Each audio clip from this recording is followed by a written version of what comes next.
What happens when our training data is too big to fit on our machine, or training the model starts to take hours?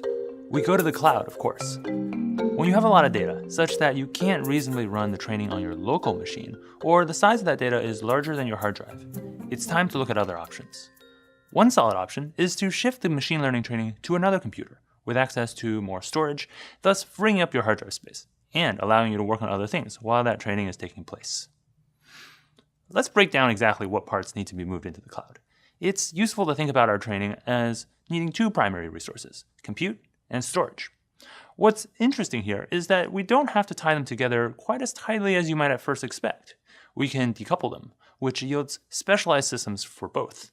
And this can lead to efficiencies of scale when you're dealing with big data.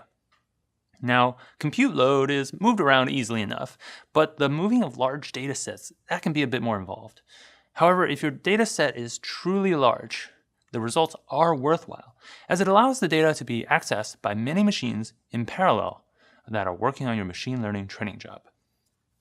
Google Cloud Platform has a couple of easy ways to tie together these abstractions.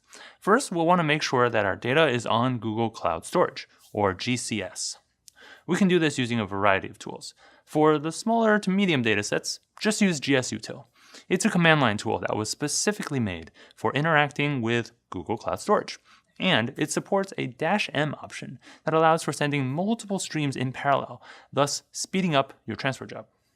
But if your data is too big to send over the network, you can use the Google Transfer Appliance, which is literally a machine that will be shipped to your data center to securely capture and transfer a whole petabyte of data. With a typical network bandwidth of, say, 100 megabits per second, it would take 3 years to upload a petabyte of data over the network. Even if you had a gigabit connection, it would still take 4 months. Now, who wants to wait that long? The Transfer Appliance, on the other hand, can capture a petabyte of data in just 25 hours. That's crazy fast. Now that our data is in the cloud, we're ready to run machine learning training at scale. But that's a whole topic of its own, which we will cover in our next episode.